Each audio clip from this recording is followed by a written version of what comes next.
And it's also a real opportunity for him to make a call for sanity and a return to the path of a world free of nuclear weapons.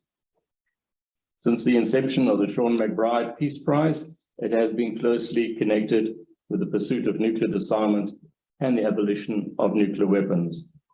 That goal remains the highest disarmament priority to the United Nations, and also one that Secretary General Guterres is personally committed to. The risks associated with nuclear weapons are reaching heights we have not seen in more than 3 decades.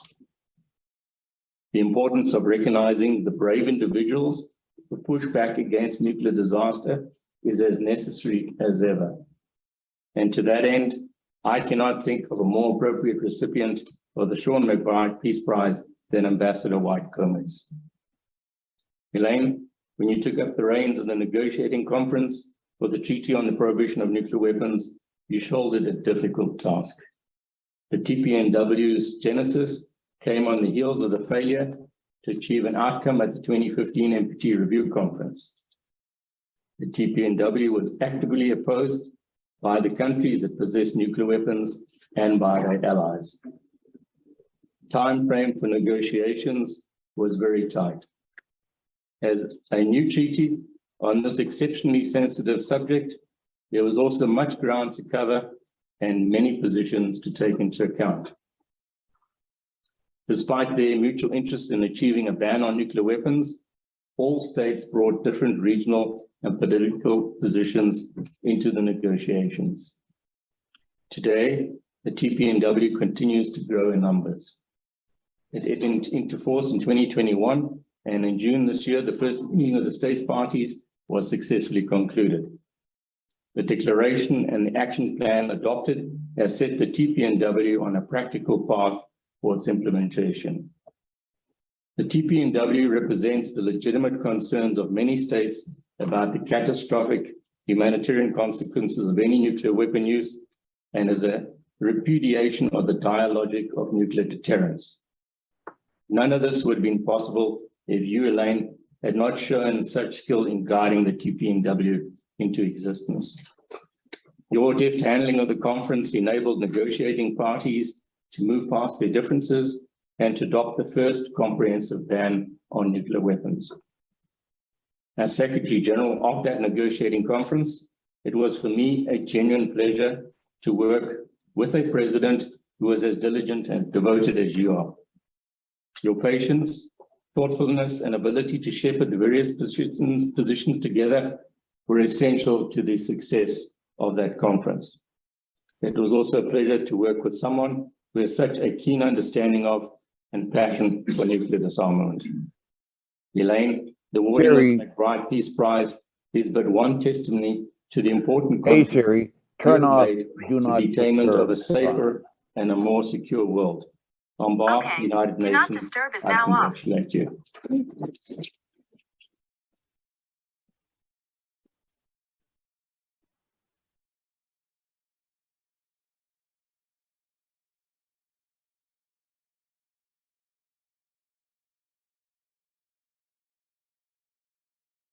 Thank you so much for this impressive speech. I think it was a speech from all our hearts who were following the discussions and the negotiations at the United Nations in 2017. It was really great. Thank you so much. From the United Nations to the civil society. And which organization is more connected to the Treaty of Prohibition of Nuclear Weapons? Was pushing it. And maybe we were also pushing sometimes Elayne, or Elayne was pushing you. I'm happy to welcome ICANN. And the floor is to Alicia Sacre-Sanders, who is speaking in behalf of ICANN today. Alicia, the floor is to you. Well, thank you so much. I'm really delighted to be here for the presentation of this much-deserved award to Elayne. Both as a representative of ICANN, given all your incredible work for our beloved treaty, and also in my personal capacity. I came up to the negotiations from Washington, D.C., where I was working at the time. And it's a very, difficult environment there often for disarmament. And particularly, at the start of the negotiations of the Treaty on the Prohibition of Nuclear Weapons, a lot of experts were very skeptical of this new treaty. Some remain so, but particularly at this time, many didn't really understand what it was all about. I worked at a big think tank in DC and had requested to come up to the negotiations and write about what was happening, report for the institution, and was denied the request. So I took some vacation time and stayed on a cousin's couch and convinced the Arms Control Association to publish my reports at the time. And that was, the first session in March. There was, I think, this sense in DC, no one was paying attention or knew what was happening. But I think by the time we got to the second negotiating session in June and July, things had really changed. Even if, of course, the skepticism remained, the experts tried to ignore what was happening.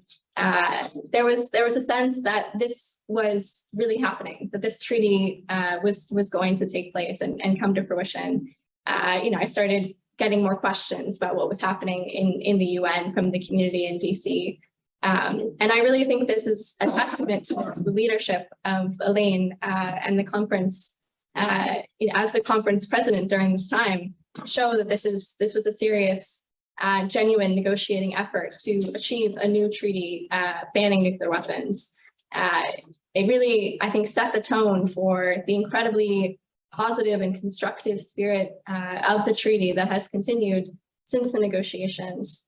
And I think, of course, we saw that continue through to the first meeting of states parties led by Ambassador Gómez in Vienna, where, again, we saw an amazingly ambitious agenda adopted, the first action plan on disarmament agreed to in more than a decade, 50 incredible progressive actions to take forward disarmament. So I think this all really began because of the leadership of Elayne, of Ambassador Gómez Whyte, and the stage that was set in New York all those years ago. And we've seen this again continue here in the past couple of days, where dozens of states have welcomed the Treaty on the Prohibition of Nuclear Weapons, and the first meeting of states parties and the Vienna Declaration and Action Plan. There was only one sole statement that had something negative to say about the TPNW. I think this is really remarkable progress that we've seen. So, as I can say we could never be where we are today without your leadership and the work that you've done. And I'm so glad that you'll be receiving this award. And I'd also just like to say, speaking personally, as someone who is, still a young woman, but certainly at the negotiations at the start of my career, seeing such a strong female president of conference to achieve a treaty banning nuclear weapons was and remains an inspiration to me. So thank you.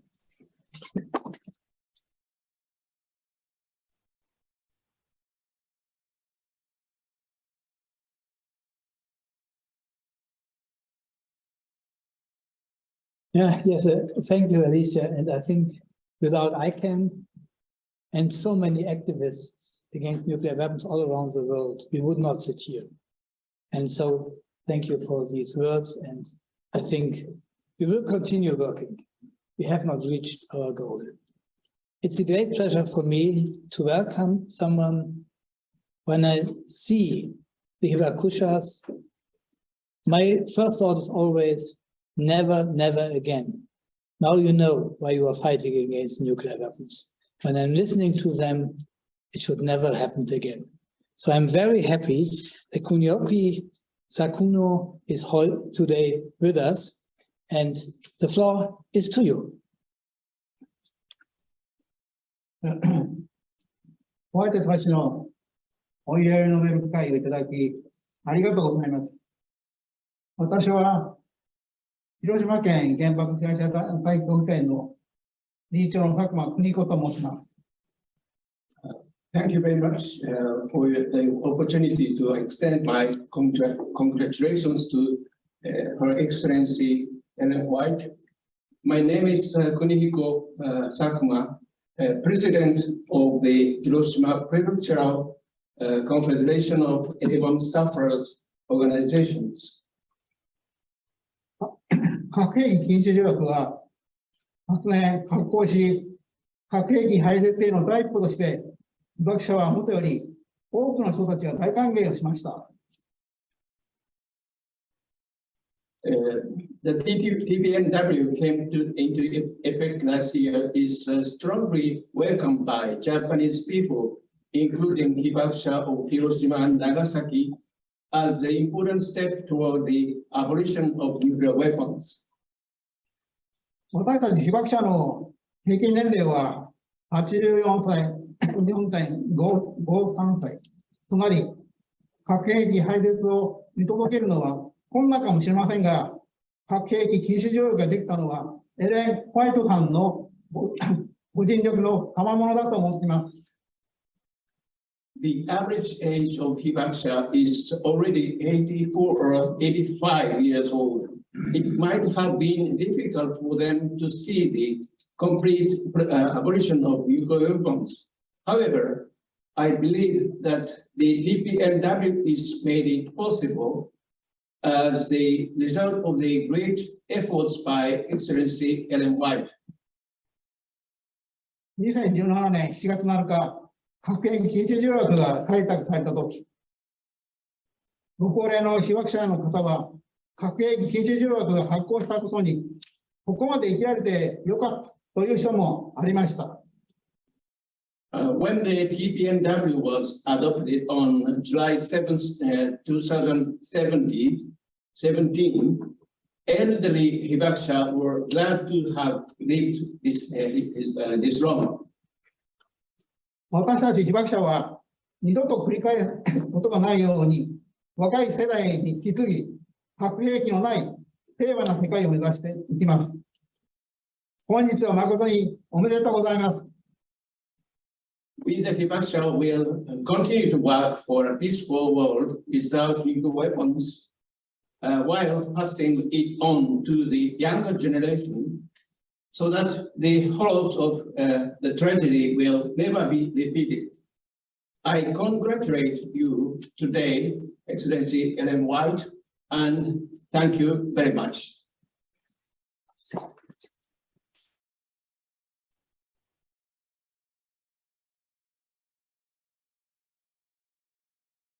Thank you so much, Kunihiko Sakuni, and I think we will have more awards to give before we will abolish nuclear weapons. But it's a great step forward that we could do it today. You know, we had in the preparation also with Elayne discussion, who could make the honorary speech? And at the end, the decision was very easy. Can you imagine another personality than Alexander Gment when we are discussing about the Treaty for the Prohibition of Nuclear Weapons? And I think we both were very happy that Alexander Gment immediately agreed to make the honorary speech. Alexander Gment, the floor is to you. I think I have not to introduce you to this group. Thank you so much for joining us today.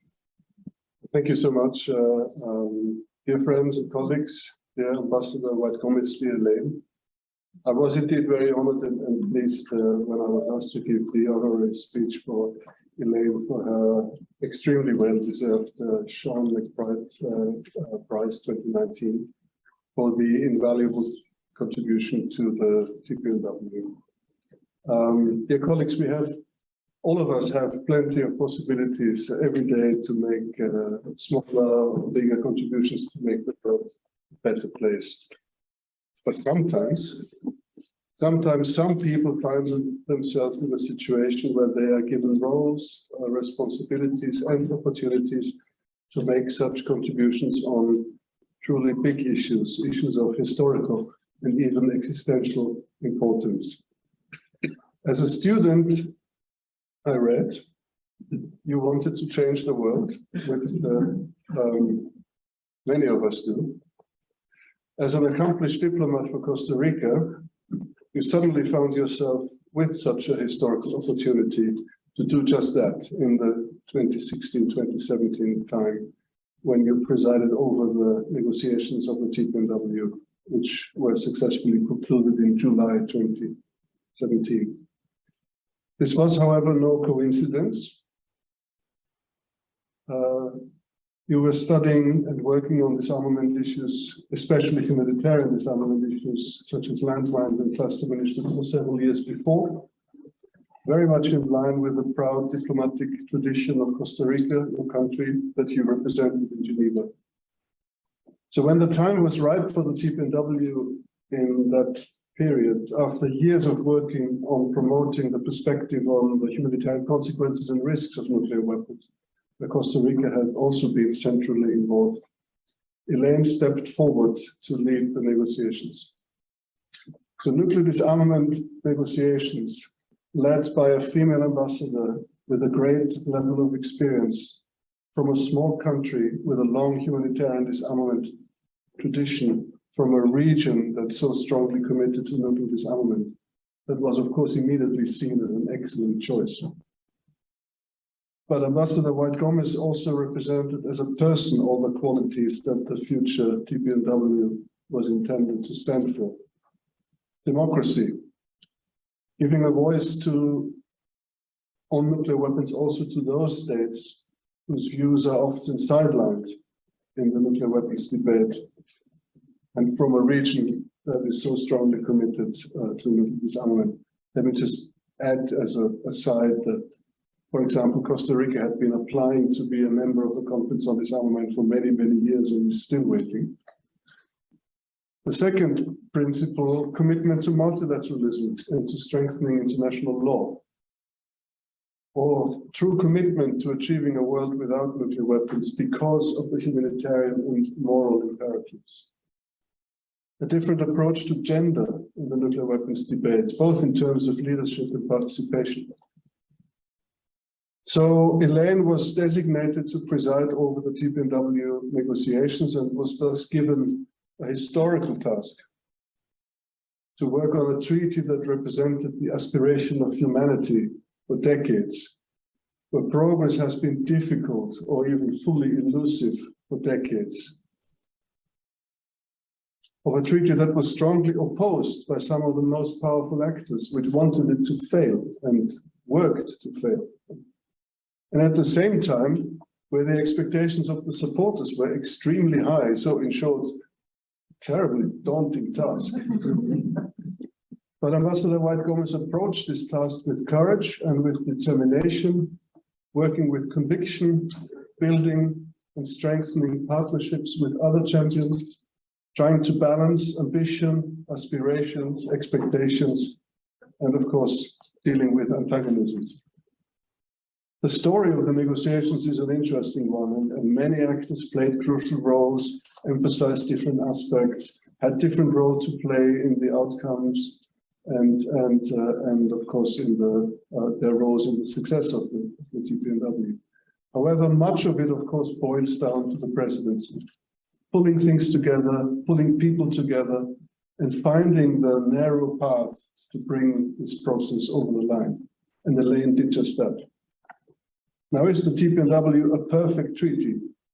Well, I don't think any treaty is.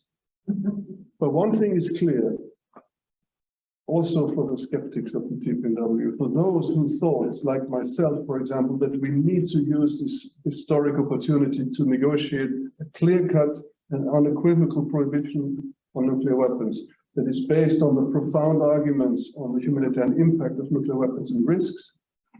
If that was the benchmark, well, we did that. And you, Elayne, you did that. So you were given a historic task and a historic opportunity, and you held your ground, your focus and direction, and you helped us to achieve something historic and significant. Now, will it change the world? As was your aspiration as a student. But I would say, in part, the TPNW has already. The treaty is in force, and it has fundamentally altered the nuclear weapons debate. Will it achieve nuclear disarmament, and will the TPNW help? Well, I don't know, but I'm optimistic because I do believe in the transformative power of the profound arguments on which the TPNW is based. And quite frankly, because we don't have a choice. We have to make it work. And as a legacy, the states parties at the first meeting of states parties only last month concluded the declaration with, we will not rest until the last state has joined the treaty. The last warhead has been dismantled and destroyed, and nuclear weapons have been totally eliminated from the earth. So, dear Elayne, fortune favors the brave. You've made a very important contribution to the common security of all humanity, and the MacBride Prize is thus very well deserved recognition for your outstanding role. Congratulations. Thank you.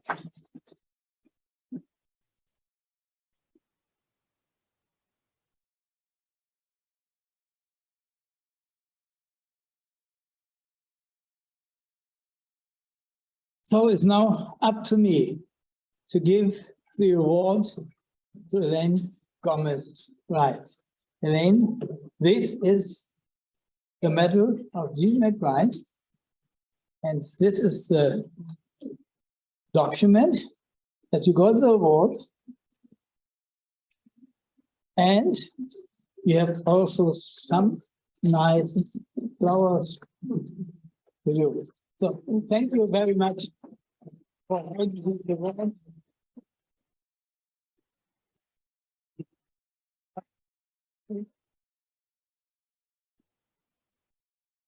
Thank you. Let's wait one moment because the people can make their photos, and then I will give the floor to you. But it's such a great situation. So you see.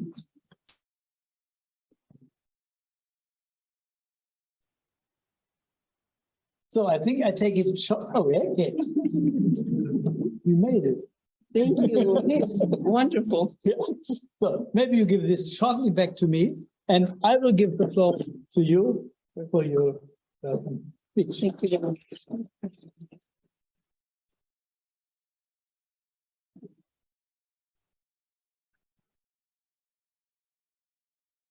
Good afternoon, dear friends, and those who are here and also those who are joining us online.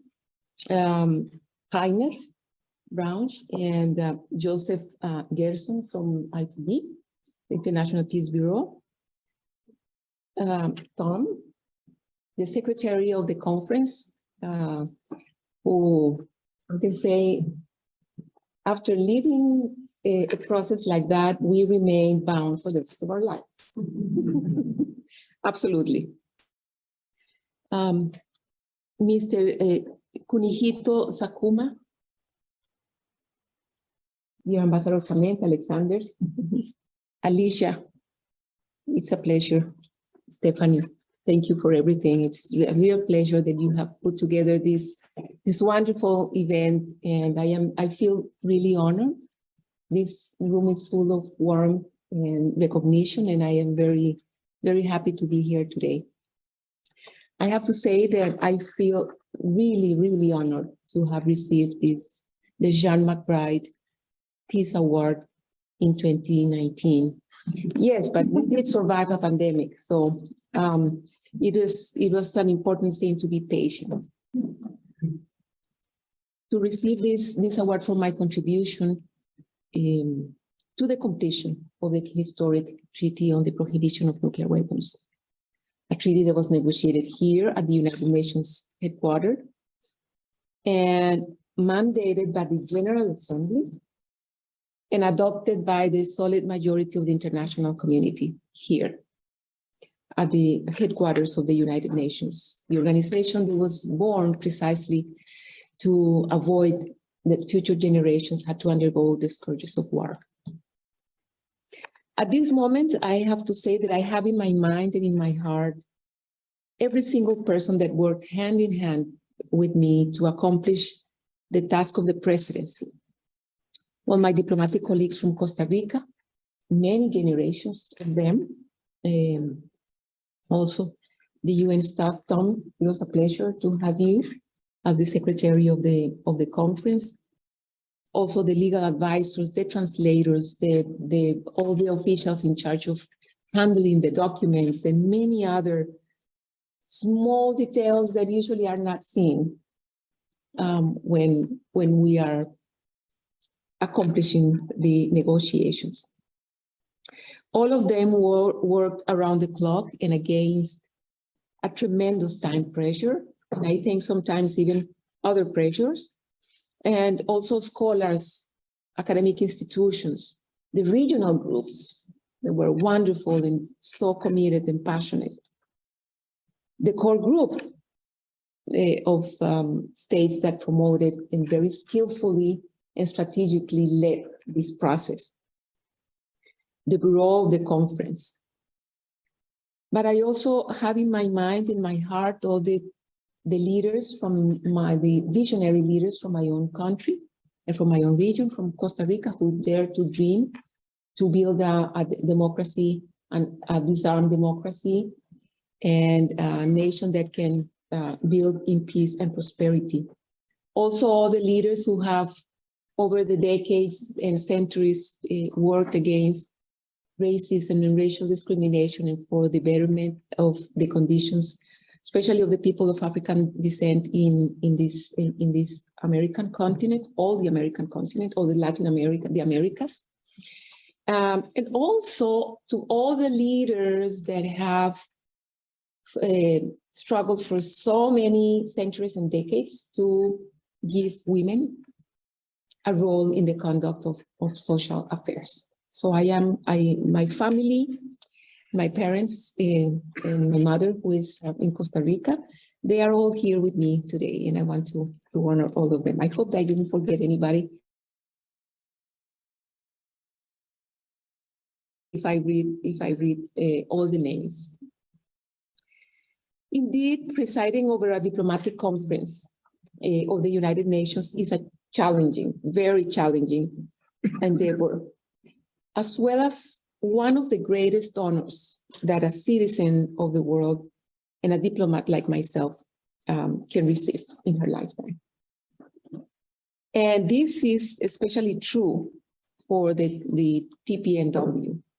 We all know that the TPNW is the result of an extraordinary path that was traveled along 70 years by the survivors of the atomic bombings and testings, scientists, pacifists, non-governmental organizations, and many, many governments.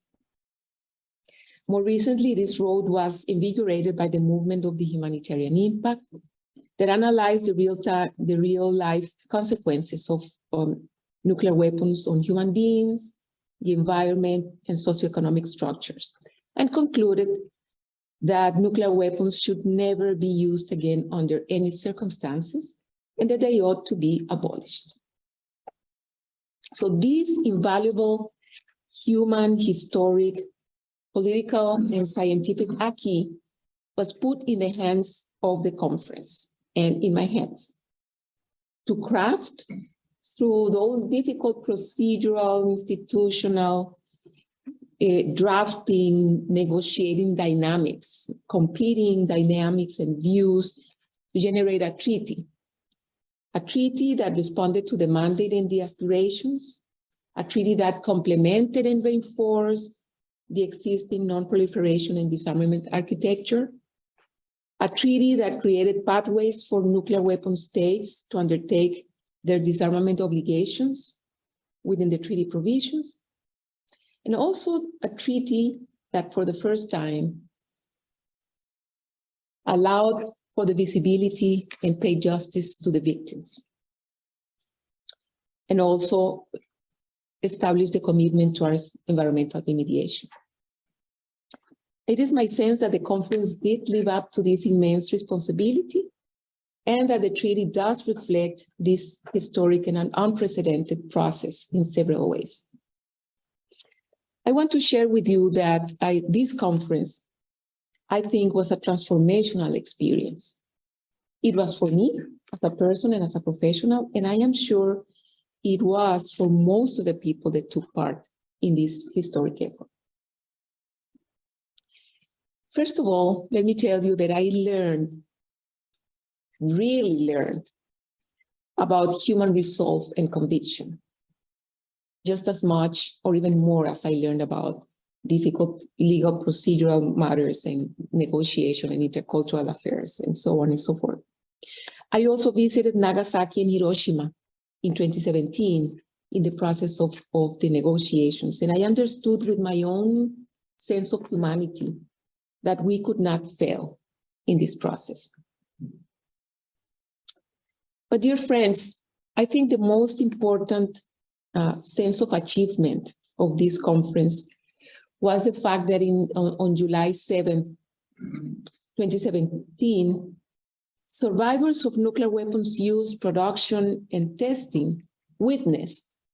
They saw with their own eyes the voting screen here in Conference Room 1 of the United Nations building, where the solid majority, 122 states of the international community, casted a vote of categorical rejection of nuclear terror and demanded a shift in nuclear policy leading to the total elimination of nuclear weapons as the only guarantee for humanity that they will never be used again under any circumstances.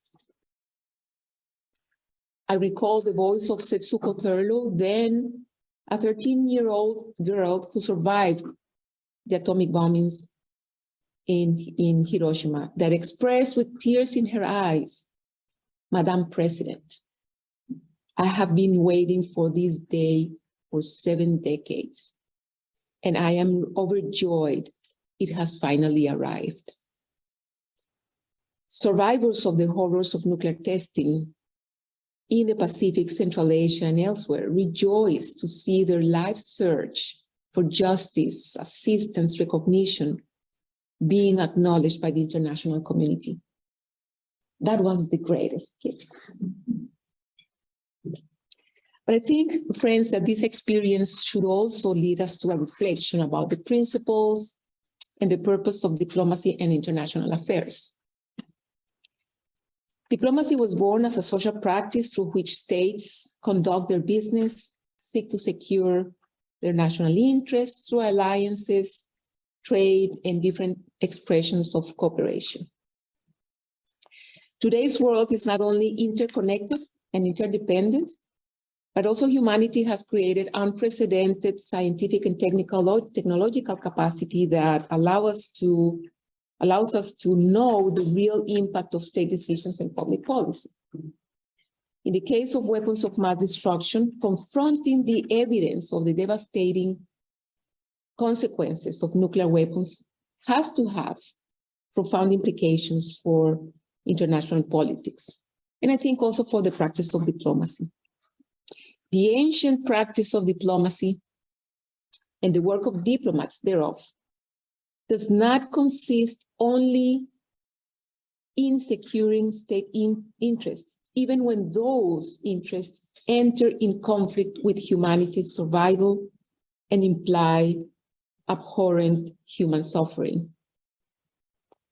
Diplomacy and interstate relations are not void of considerations of justice, ethics, and human agency. What is the state if not a social and juridical construct? It is us, human beings, individuals, who give voice and articulate what the interests and positions of the state are, and conduct public policy process to determine the content of positions, state positions. So when confronted with the evidence of the consequences of nuclear weapons, the rights of the state should yield to the interests of humanity, as was stated by Jacob Kellenberger, then president of the International Committee of the Red Cross back in 2010, when we first started to address the issue of the humanitarian consequences. And this is where I think that human agency comes into play. Also, let me bring to you here part of the message that was conveyed by Pope Francis to the diplomatic conference at the inauguration. He stated through his representative that the conference was mandated to negotiate a treaty inspired by ethical and moral arguments. Because the ultimate goal of the total elimination of nuclear weapons constitutes both a challenge, but also a moral and humanitarian imperative. He stressed that humanity has the freedom, the intelligence, and the capacity to lead and direct technology, to place limits on our power, and to put all of this at the service of another type of progress, one that is more human, social, and integral, and therefore, I would add, more conducive to structural peace.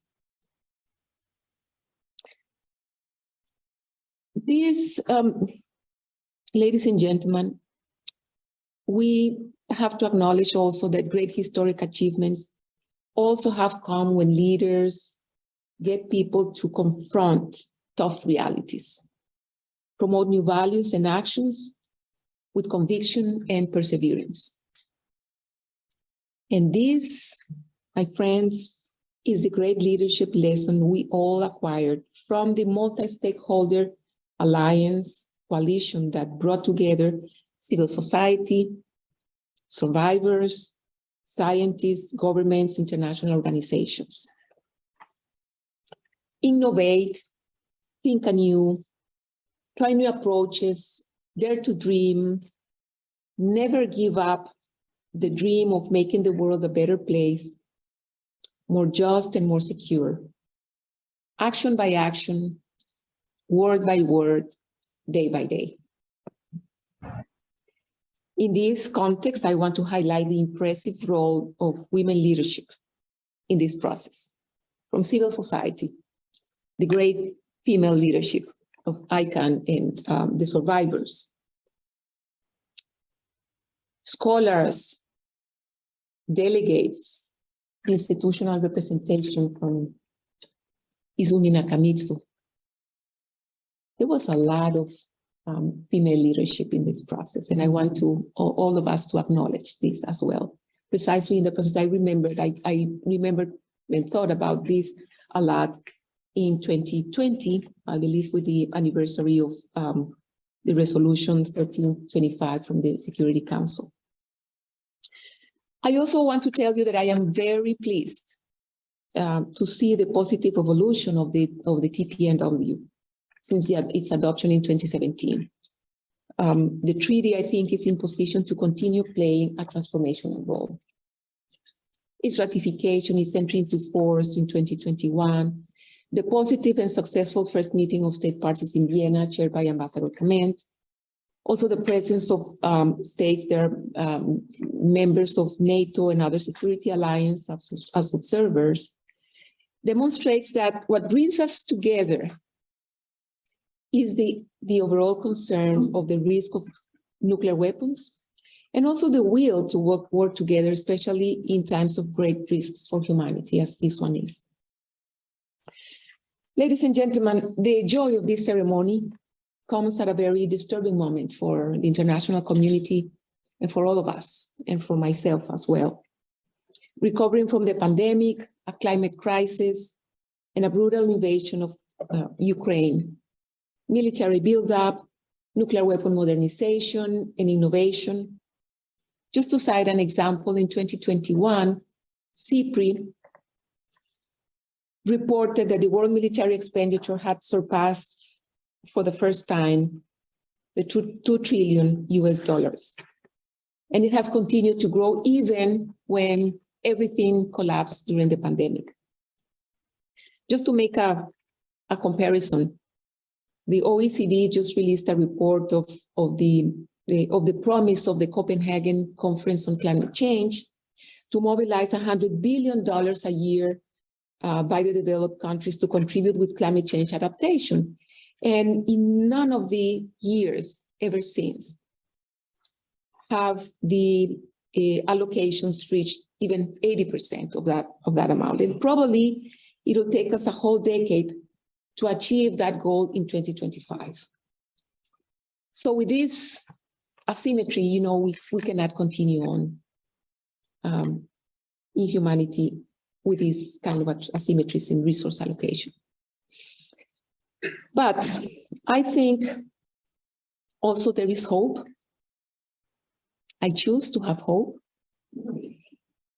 The Cuban Missile Crisis in 1962 was a catalyst for change and also for non-proliferation.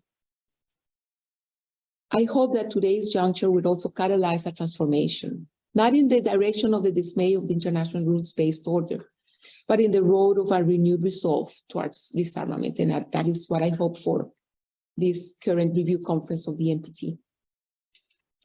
According to scientific studies that were analyzed by the first meeting of state parties, and here it's part of the team that did that work, from evidence from previous disarmament processes, we know that 10 years could be a time frame for the abolition of a nuclear weapon arsenal of any state today, especially the largest ones. With that in mind, I want to invite you all to think about the year 2045, the year of the 100th anniversary of the start of the nuclear era. I ask myself, what will that day look like? Will we have survived as humanity? Will we have continued being lucky that no new nuclear explosion has happened? Will we have used our human agency to control the technology we create and not to perish by it? What each one of us in this present generation will have done to secure the future of humanity from the most destructive creation of the human species. I hope we will all have taken the right decisions, spoken to our leaders, include nuclear weapons as one of our citizens' concerns every day, and raised our voices to demand an end to the nuclear terror. That is my commitment, and I will continue on with it. Thank you very much.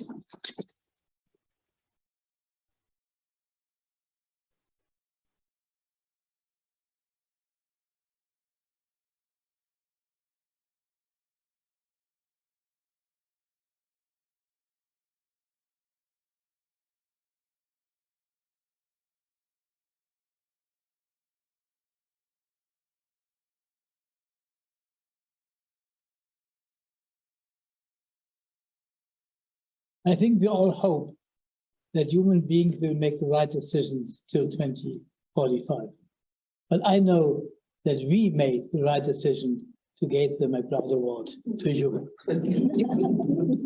I would like to give the floor for the conclusion remarks to my colleague and friend, Joseph Gerson, Vice President of the International Peace Corps.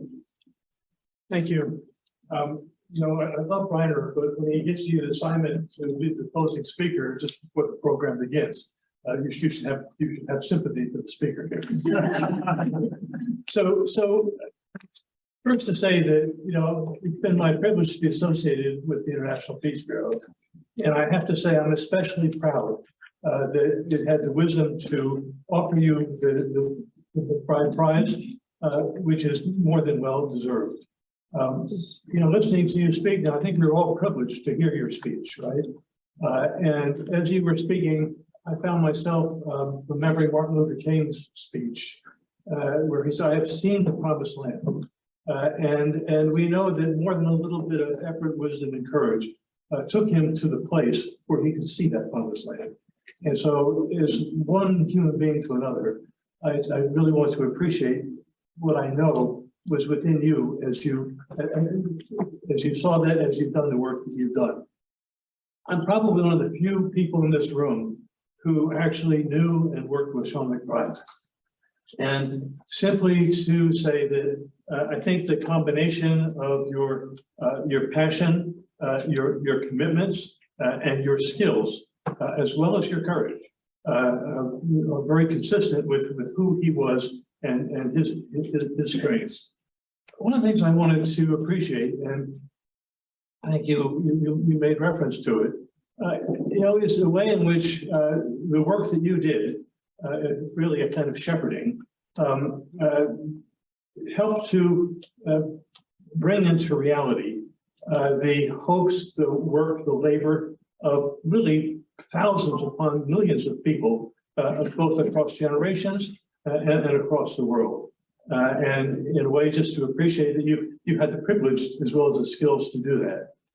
Sitting here in the room, I wanted to remember first, Setsuko Thurlow is no longer with us, but I remember having conversations with her in Nayarit at the Humanitarian Conference, the Humanitarian Consequences Conference, and her hopes and expectations that a treaty could be negotiated, and certainly, from within her life experience, the determination that it should be won. I was touched to hear that you had gone to Japan, to Hiroshima and Nagasaki in 2017. I also remember Ambassador Kemen at I lose track of the years now, but in Nagasaki in a session at the University of Nagasaki. And I was touched, and certainly he's played a major role in where we are today. And just to appreciate you and others have taken in, not only intellectually, but with your full being, the pain, the experiences of the Waukesha, and transforming that into an international treaty and a political force within the world. I think the last thing I want to say is, as I've read and studied the treaty, I also just to appreciate what took place in Vienna in June, and the force, the presence, the expectations that were there. But as I've read the treaty, among those that are the elements that are most important to me, I believe it's Article 12. The expectation that those countries that have ratified the treaty will work to get those countries that have not to do so. And my sense is that there's a sense of responsibility and power among the signatory and ratifying states, not just to sit on their laurels of having signed the treaty, but to have the courage and to take the risks to push against the powers that be, to bring that into being. I guess the last thing I want to say is it's more than a little bit humbling to be from the United States here in this ceremony, and just to appreciate the efforts of people from the United States, from other nuclear weapon states, which I would include Germany these days, to be pressing for the abolition of nuclear weapons. As you've said, human survival depends on it. We are in a period of absolute crisis right now. And the continued efforts and model and foundation of the treaty are fundamental. And again, just to appreciate the absolute courage of the Hibakusha, who, at this stage we don't understand or appreciate the kind of courage it took many of them to step out, to struggle for their rights and for their voice within Japanese society and internationally. And just to appreciate that that's been a gift for all of us, that you were wonderfully in a position to help bring into political reality and force of the world. So thank you very much.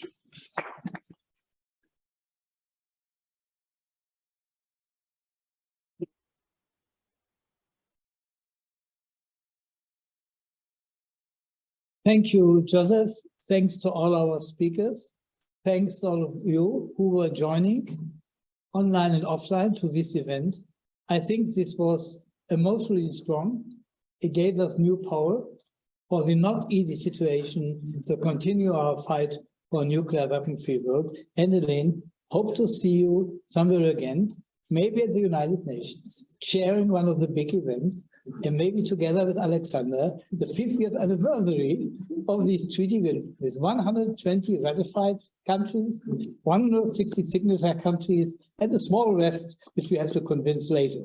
So thank you so much, and I wish all of you a very nice and pleasant evening. Thank you so much.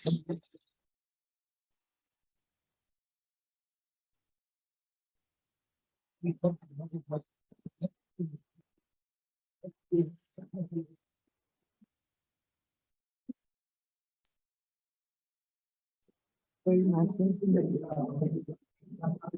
Lovely. So lovely.